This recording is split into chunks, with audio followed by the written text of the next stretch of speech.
ಇತರರಿಗೆ ನಿನ್ನ ಮೇಲೆ ಪ್ರೀತಿ ಇಲ್ಲದಿದ್ದಾಗ ನೀನು ಎಷ್ಟೇ ಹಂಬಲಿಸಿದರೂ ವ್ಯರ್ಥವೇ.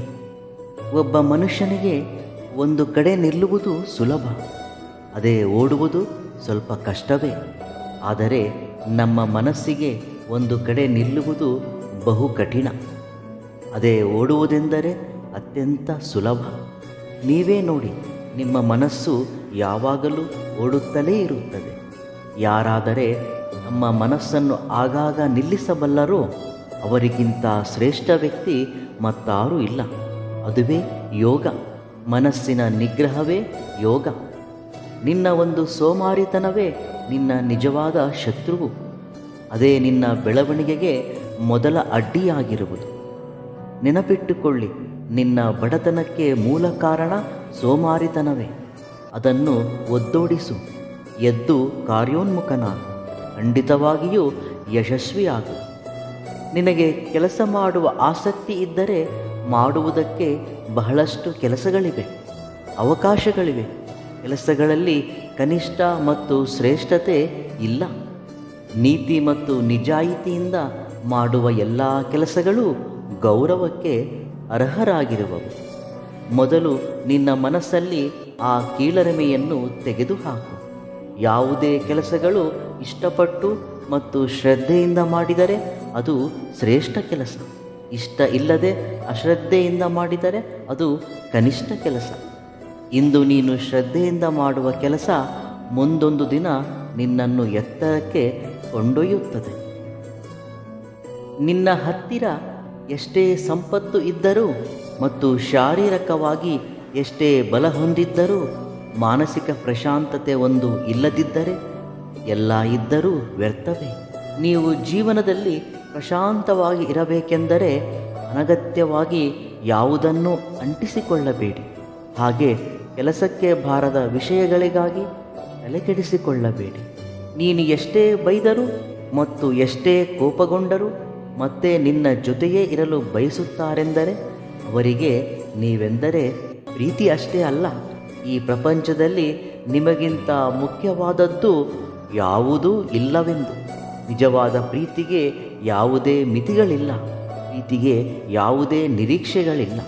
ಯಾವುದೇ ಕೆಲಸವನ್ನು ಅಪನಂಬಿಕೆಯಿಂದ ಆರಂಭಿಸಬೇಡ, ಏಕೆಂದರೆ ನಿನ್ನ ಮೇಲೆ ನಿನಗೇ ಇರುವ ನಂಬಿಕೆಯೇ ನಿನ್ನ ಯಶಸ್ಸಿಗೆ ಮೊದಲ ಹೆಜ್ಜೆ. ಬರುವುದು ಮತ್ತು ಹೋಗುವುದು ನಮ್ಮ ಕೈಯಲ್ಲಿ ಇರುವುದಿಲ್ಲ. ಪ್ರೀತಿ ಮತ್ತು ಅಭಿಮಾನವನ್ನು ಹಂಚುವ ವ್ಯಕ್ತಿತ್ವ ಮಾತ್ರವೇ ನಮ್ಮ ಕೈಯಲ್ಲಿ ಇರುತ್ತದೆ. ನಿನಗೆ ಜೀವನದಲ್ಲಿ ಯಶಸ್ಸು ಸಿಗಬೇಕೆಂದರೆ ನಿದ್ದೆ ಬಿಟ್ಟು ಪ್ರಯತ್ನಿಸು, ಅಷ್ಟೇ ಹೊರತು ಮಲಗಿ ಕನಸು ಕಾಣಬೇಡ. ಕನಸು ಕಾಣಬೇಕೆಂದರೆ ನಿದ್ದೆ ಮಾಡಿದರೆ ಸಾಕು. ಆದರೆ ಆ ಕನಸುಗಳನ್ನು ನನಸಾಗಿಸಬೇಕೆಂದರೆ ನಿದ್ದೆ ಮಾಡದೆ ಶ್ರಮವಹಿಸಬೇಕಾಗುತ್ತದೆ. ಹೊಟ್ಟೆ ಸುಟ್ಟವನಿಗೆ ತುತ್ತಿನ ಬೆಲೆ ತಿಳಿಯುತ್ತದೆ, ಹಾಗೆ ಕಷ್ಟಪಟ್ಟವನಿಗೆ ಬದುಕಿನ ಬೆಲೆ ತಿಳಿಯುತ್ತದೆ.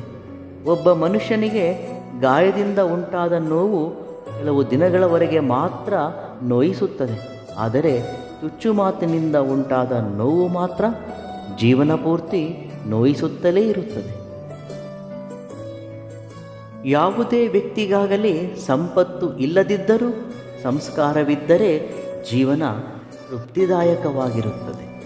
ಅದೇ ಸಂಪತ್ತು ಇದ್ದು ಸಂಸ್ಕಾರ ಇಲ್ಲದಿದ್ದರೆ ತನ್ನ ಜೀವನದಲ್ಲಿ ತನ್ನನ್ನು ಬಿಟ್ಟು ಮತ್ತಾರೂ ಇರುವುದಿಲ್ಲ. ಅದಕ್ಕೆ ಸಂಪತ್ತಿನೊಂದಿಗೆ ಸಂಸ್ಕಾರವೂ ಇರಬೇಕು. ನೀವು ಇರುವುದನ್ನು ನಿರ್ಲಕ್ಷಿಸುತ್ತಾ ಮತ್ತು ಇಲ್ಲದಿರುವುದಕ್ಕಾಗಿ ಹಾಹಾಕಾರ ಪಡುವ ದಿನಗಳೆಲ್ಲ ನೀವು ಸಂತೋಷವಾಗಿರಲು ಸಾಧ್ಯವಿಲ್ಲ. ಧೈರ್ಯವಂತ ಜೀವನದಲ್ಲಿ ಒಂದು ಬಾರಿ ಮಾತ್ರವೇ ಮರಣಿಸುತ್ತಾನೆ, ಆದರೆ ಹೇಡಿ ಮಾತ್ರ ತಾನು ಭಯಪಡುವ ಪ್ರತಿ ಸಂದರ್ಭವೆಲ್ಲ ಮರಣಿಸುತ್ತಲೇ ಇರುತ್ತಾನೆ. ಧೈರ್ಯವೆಂದರೆ ಜೀವನದಲ್ಲಿ ಏನಾದರೂ ಭಯಭೀತಿಗೊಳ್ಳದಿರುವುದೇ. ಯಾವುದೇ ವ್ಯಕ್ತಿಗೆ ತನ್ನ ಪ್ರಧಾನ ಶತ್ರುವು ಅವನ ಭಯ. ಭಯ ಅನ್ನುವುದು ಇಲ್ಲದಿರುವ ರೋಗವನ್ನು ತಂದೊಡ್ಡುತ್ತದೆ. ಅದಕ್ಕಾಗಿ ಏನಾದರೂ ಸರಿ ಧೈರ್ಯದಿಂದ ಇರುವುದನ್ನು ಮರೆಯಬೇಡ.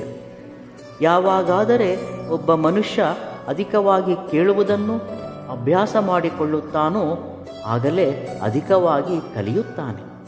ಗೆಲ್ಲದೇ ಇರುವುದೇ ಸೋಲಲ್ಲ, ಮತ್ತೆ ಮತ್ತೆ ಪ್ರಯತ್ನಿಸದೇ ಇರುವುದೇ ನಿಜವಾದ ಸೋಲು. ನೀವು ಗುರಿ ತಲುಪಲು ಮಾಡುವ ಪ್ರಯತ್ನದಲ್ಲಿ ನಿಮಗೆ ಎದುರಾಗುವ ಅಡ್ಡಿ ಆತಂಕಗಳು ನಿಮ್ಮನ್ನು ಎಷ್ಟೋ ರೀತಿಯಲ್ಲಿ ನೋಯಿಸುತ್ತದೆ. ನೀವು ಗುರಿಯನ್ನು ತಲುಪಿದ ಮೇಲೆ ನಿಮಗೆ ಸಿಗುವ ಆನಂದ ಮತ್ತು ಸಂತೋಷದ ಮುಂದೆ ನೀವು ಪಟ್ಟ ಶ್ರಮವೆಲ್ಲ ಶೂನ್ಯವೆನಿಸುತ್ತದೆ. ಜೀವನದಲ್ಲಿ ಕಷ್ಟಗಳು ಬರುತ್ತವೆ ಹೋಗುತ್ತವೆ. ಬಂದಾಗ ಭಯಪಡಬೇಡ. ಹಾಗೆ ಅವು ಹೋಗುವವರೆಗೂ ಶ್ರಮವಹಿಸಿದರೆ ಕಷ್ಟಗಳು ಮಾಯವಾಗುತ್ತವೆ. ನೀವು ಭಯದಿಂದ ಯಾವುದೇ ಕೆಲಸ ಮಾಡಿದರೂ ಅದರಲ್ಲಿ ಪರಿಪೂರ್ಣತೆಯನ್ನು ಸಾಧಿಸಲಾರಿರಿ. ನೀವು ವಿವೇಕದಿಂದ ಮಾಡುವ ಯಾವುದೇ ಕೆಲಸ ತಪ್ಪದೇ ಫಲಿತವನ್ನು ಕೊಡುತ್ತದೆ. ಬಾಲ್ಯದಲ್ಲಿ ಶಾಲೆಯಲ್ಲಿ ಕಲಿತ ಪಾಠಗಳನ್ನು ಮರೆಯಬಹುದೇನು, ಆದರೆ ಕೆಲವರು ನಿಜ ಜೀವನದಲ್ಲಿ ಕಲಿಸಿದ ಗುಣಪಾಠಗಳನ್ನು ಮಾತ್ರ ಯಾವತ್ತೂ ಮರೆಯಲು ಸಾಧ್ಯವಿಲ್ಲ. ಭಗವಂತನ ನಿರ್ಣಯ ಬಹಳ ವಿಚಿತ್ರವಾಗಿರುತ್ತದೆ. ಇಂದು ಯಾರನ್ನಾದರೆ ನಾವು ಕೀಳಾಗಿ ನೋಡುತ್ತೇವೆಯೋ, ಮುಂದೆ ಒಂದು ದಿನ ನಾವು ಅವರ ಮುಂದೆ ಕೈಮುಗಿದು ನಿಲ್ಲುವ ಹಾಗೆ ಮಾಡಬಲ್ಲನು. ಎಲ್ಲರನ್ನೂ ಗೌರವಿಸು. ನೀವು ಒಂದು ಕೆಲಸವನ್ನು ಆರಂಭಿಸಿದರೆ ಮಧ್ಯದಲ್ಲಿ ಬಿಟ್ಟು ಹೋಗಬೇಡಿ. ಫಲಿತದ ಬಗ್ಗೆ ಯೋಚಿಸದೆ ಕೆಲಸವನ್ನು ಪೂರ್ತಿಗೊಳಿಸುವಲ್ಲಿ ನಿರತರಾಗಿ. ಅದೃಷ್ಟ ಬೇಕೆಂದರೆ ಕಾಯಿರಿ, ಅವಕಾಶಗಳು ಬೇಕೆಂದರೆ ಸೃಷ್ಟಿಸಿಕೊಳ್ಳಿ. ಅದೃಷ್ಟ ಅನ್ನುವುದು ಎಲ್ಲರ ಜೀವನದಲ್ಲಿ ಇರುವುದಿಲ್ಲ, ಆದರೆ ಅವಕಾಶಗಳು ಮಾತ್ರ ಪ್ರತಿಯೊಬ್ಬರ ಜೀವನವನ್ನು ಅದೃಷ್ಟವನ್ನಾಗಿ ಬದಲಾಯಿಸುತ್ತದೆ. ನಿಮ್ಮ ಮನಸ್ಸು ನಿಮ್ಮ ಹಿಡಿತದಲ್ಲಿ ಇದ್ದರೆ ನೀವು ಕಾಡಲ್ಲಿದ್ದರೂ ನಾಡಲ್ಲಿದ್ದರೂ ಆನಂದವಾಗಿಯೇ ಇರುತ್ತೀರಿ. ಹಣ ಅನ್ನುವುದು ಒಂದು ಮಹಾ ವೃಕ್ಷದ ಹಾಗೆ. ಅದರ ಕೆಳಗೆ ಹೋದಾಗ ನಮ್ಮ ನೆರಳೇ ನಮಗೆ ಕಾಣುವುದಿಲ್ಲ.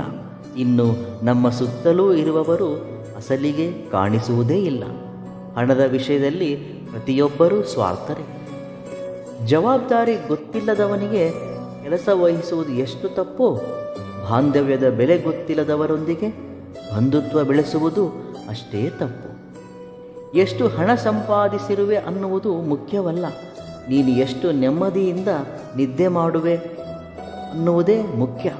ಹಣವನ್ನು ಎಷ್ಟೇ ಸಂಪಾದಿಸು ಅಥವಾ ಎಷ್ಟೇ ಕಳೆದುಕೊಳ್ಳು, ಆದರೆ ನಿಮ್ಮ ವ್ಯಕ್ತಿತ್ವವನ್ನು ಮಾತ್ರ ಯಾವತ್ತೂ ಕಳೆದುಕೊಳ್ಳಬೇಡ. ಇವೆಲ್ಲವುಗಳಲ್ಲಿ ನಿಮಗಿಷ್ಟವಾದ ಸೂಕ್ತಿಯನ್ನು ಕಾಮೆಂಟ್ ಮುಖಾಂತರ ತಿಳಿಸಿ. ವಿಡಿಯೋ ಇಷ್ಟವಾದಲ್ಲಿ ಸಬ್ಸ್ಕ್ರೈಬ್ ಮಾಡಿ ಮತ್ತು ಲೈಕ್ ಮಾಡಿ. ಧನ್ಯವಾದಗಳು.